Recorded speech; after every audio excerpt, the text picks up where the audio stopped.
Hello everyone, मैं विशाल स्वागत करता हूं आपका हमारे यूट्यूब चैनल पे। आज हम लोग एक विषय के बारे में चर्चा करने वाले हैं और उस विषय का नाम है जननी शिशु सुरक्षा कार्यक्रम। आज हम लोग इसी कार्यक्रम के बारे में देखने वाले हैं।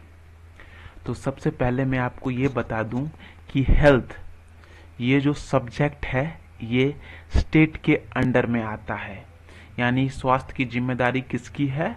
तो स्टेट गवर्नमेंट की है। लेकिन सेंट्रल गवर्नमेंट भी बहुत सारे स्कीम में अपना कंट्रीब्यूशन देता है।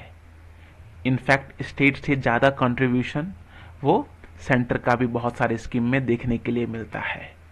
तो आज हम लोग जिस स्कीम के बारे में पढ़ने वाले हैं वो स्कीम भारत सरकार के द्वारा चलाई जाती है। और भारत सरकार किसके अंडर चलाती है? तो उसका नाम है नेशनल हेल्थ मिशन। और नेशनल हेल्थ मिशन भी आगे चल के दो पार्ट में बांटा जाता है। एक है नेशनल रूरल हेल्थ मिशन, तो दूसरा है नेशनल अर्बन हेल्थ मिशन। लेकिन ये जो कार्यक्रम है जननी शिशु सुरक्षा कार्यक्रम, ये नेशनल रूरल हेल्थ मिशन के अंडर में आता है, जो कि गवर्नमेंट ऑफ इंडिया के द्वारा चलाया जाता है। इसमें विशेष तौर पे माँ और बच्चे यानी कि न्यूली बॉर्न बेबी, ये स्कीम उन दोनों के लिए है खास तौर पे। अब ये है क्या? JSSK फुल फॉर्म तो आप लोग पहले ही देख लिए होंगे। अब आगे देखते हैं। ये जो स्कीम है ये माँ और न्यू बॉर्न बेबी का ये स्कीम है। इस स्कीम में ये इंश्योर किया जाता है कि माँ और जो न्यूली बॉर्न बेबी हैं उनका फ्री में और कैशलेस तरीके से सभी तरह का सर्विसेज दिया जाए। और इसके टारगेट ऑडियंस कौन है? तो प्रेग्नेंट वुमेन, साथ ही साथ में जो बच्चे बीमार हो जाते हैं जन्म के 30 दिनों के अंदर में। इस स्कीम को लॉन्च करने के पीछे गवर्नमेंट का यही उद्देश्य था कि मैटरनल और जो नियोनेटल मोर्टेलिटी रेट होता है इसको हम लोग किस तरीके से कम कर सकते हैं। ये नेशनल हेल्थ मिशन के अंडर में आता है, ये तो मैंने स्टार्टिंग में ही बता दिया है। ये कार्यक्रम को स्टार्ट किया गया था 1 जून 2011 को। और ये गवर्नमेंट ऑफ इंडिया के अंडर में आता है तो किसी न किसी मिनिस्ट्री के अंदर में आता होगा। तो वो मिनिस्ट्री कौन सी है? तो ministry of health and family welfare है। 2014 में इस कार्यक्रम को और बढ़ा करके इसमें जो सिक इन्फेंट छोटे बच्चे होते हैं इसको भी ऐड कर लिया गया था।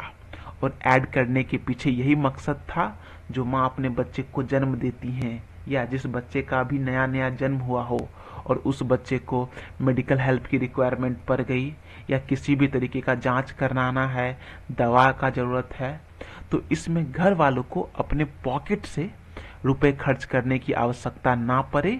इसी चीज को देखते हुए ये स्कीम को लॉन्च किया गया था। अब इसके टारगेट बेनिफिशियरी कौन कौन हैं, यानी कि इस स्कीम के अंडर में कौन कौन लोग आते हैं?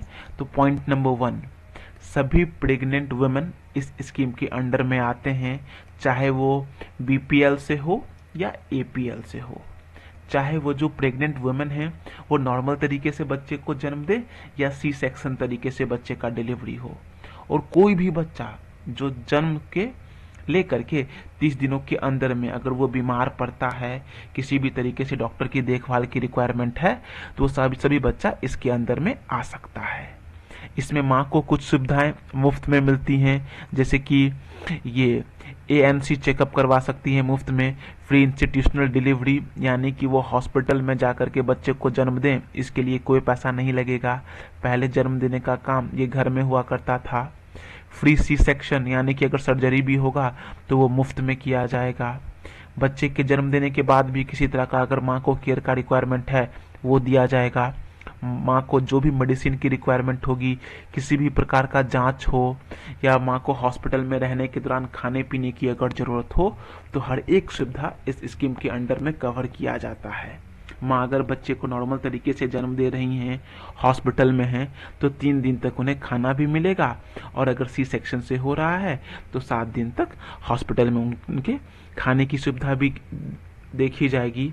साथ ही साथ फ्री ट्रांसपोर्ट फैसिलिटीज़ होगी, यानी माँ को उनके घर से हॉस्पिटल तक और हॉस्पिटल से पुनः उपचार करवाने के बाद घर तक ले जाने की जिम्मेदारी भी इस स्कीम के अंडर ही आती है। और जो न्यूली बॉर्न बेबी हैं उनके लिए क्या क्या इसमें सर्विसेज अवेलेबल होते हैं, तो न्यू बॉर्न बेबी 30 दिनों के अंदर तक में कोई भी फ्री ट्रीटमेंट ले सकते हैं, फ्री मेडिसिन मिलेगा, मुफ्त में जांच होगी, ब्लड की रिक्वायरमेंट है तो वो चलेगी, फ्री ट्रांसपोर्टेशन होगा, और ये हर एक बच्चों के लिए एप्लीकेबल होगा जो कि 30 दिनों तक के लिए रहता है। ठीक है, इसमें कहा गया कि बच्चों को किसी भी प्रकार का इन्फेक्शन हो गया या लो बर्थ वेट है, जन्म के समय वजन कम है, ब्रीदिंग प्रॉब्लम है या नियोनेटल सर्वाइवल के ऊपर बना हुआ है, तो ये सभी चीज JSS के स्कीम के अंडर में आ जाएगी। अब इसमें कहा गया था कि ये सारी सेवाएं आखिर कहाँ मिलेगी, तो ये सारी सेवाएं चाहे आपके गांव में सब सेंटर हो, प्राइमरी हेल्थ सेंटर हो, कम्युनिटी हेल्थ सेंटर हो, डिस्ट्रिक्ट हॉस्पिटल्स हो, मेडिकल कॉलेजेस हो, हर जगह आपको ये फैसिलिटी आप लोग को अवेलेबल मिल जाएगी। इस जो स्कीम है इसका मेन मकसद, जैसा कि हम लोग स्टार्टिंग में ही बात कर लिए हैं, रिड्यूस करना था। किसको रिड्यूस करना था, तो मैटरनल मोर्टेलिटी रेट, यानी कि माँ जब बच्चे को जन्म देती हैं या जन्म देने के बाद जो माँ की मृत्यु हो जाती थी, माँ की मृत्यु के दर में कमी लाना था। दूसरा क्या था, जो नियोनेटल मोर्टेलिटी रेट, जो बच्चे का जन्म होता था और जन्म के कुछ समय बाद जो बच्चे की मृत्यु हो जाती थी उसको कम करना। तीसरा, प्रमोट करना इंस्टीट्यूशनल डिलीवरीज, यानी कि घर में बच्चे को जन्म ना दे, हॉस्पिटल में जाकर के दिया जाए, चाहे वो सब सेंटर हो, PHC हो, CHC हो, मेडिकल कॉलेज हो, वहाँ पे जाकर के सेवाएं लेनी चाहिए। और भी जिस प्रकार का जो खर्च होता था वो खर्च इसमें ना हो। इस स्कीम का कुछ लिमिटेशन है कि इसमें न्यू बॉर्न बच्चे को कवर किया गया है बस 30 दिन के लिए। हाँ, ये अलग बात है कि अगर 30 दिन के बाद किसी भी तरह का प्रॉब्लम आता है तो उसके लिए भी हमारे पास नेशनल हेल्थ मिशन के अंडर में अलग अलग प्रोग्राम है, जैसे कि RBS के, तो ये सब के अंडर में वो इलाज ले सकते हैं। अगर ये वीडियो आपको पसंद आया हो तो इसे लाइक और सब्सक्राइब कर सकते हैं। Thank you.